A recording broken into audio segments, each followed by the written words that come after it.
welcome back to my kitchen. I'm Velmore. Today from heroesfeast, I'm going to be making a bread that is filled with nuts and fruits.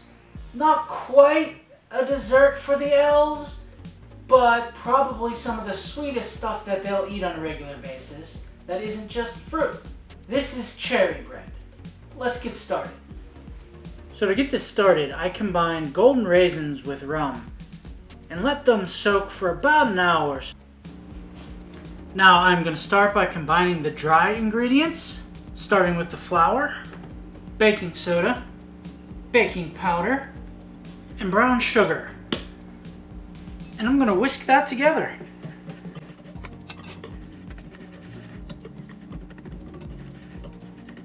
And then I'm going to add in the apricot, the raisins, and dried cherries.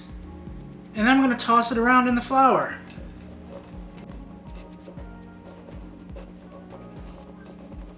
Then I'm going to put in the nuts. And with this, I'm going to take a second to remind you, when you're making your shopping list, it's important to know how much of something. The recipe called for 3 cups of walnuts.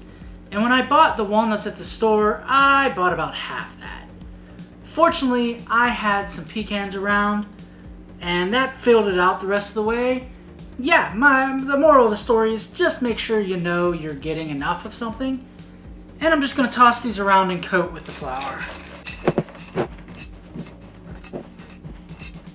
And now for the wet ingredients, I'm going to start with eggs, vanilla, and molasses. And I'm going to whisk those together.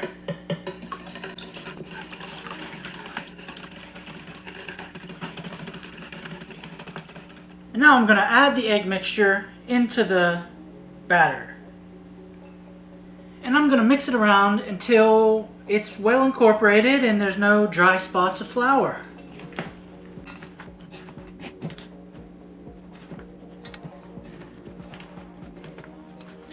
And now I'm just going to pour it into the 9x5 pan lined with parchment paper and buttered.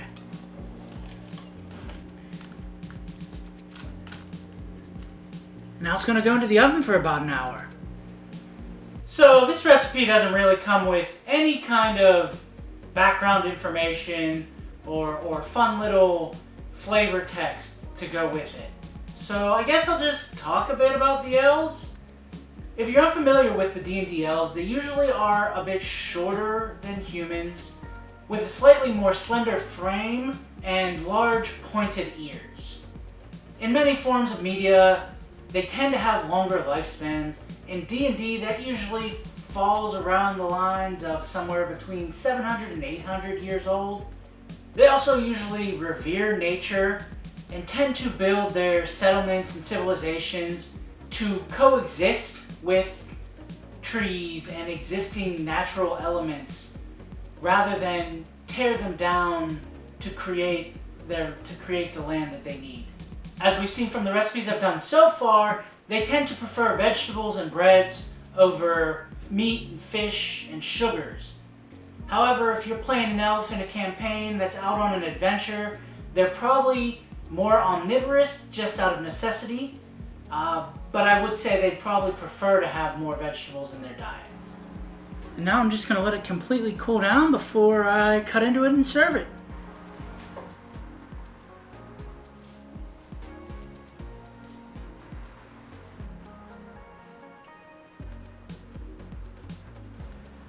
So I wasn't completely sure what to expect with this recipe.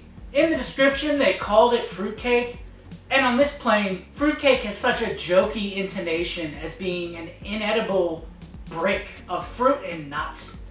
And this was still a brick of fruit and nuts, but it was very delicious.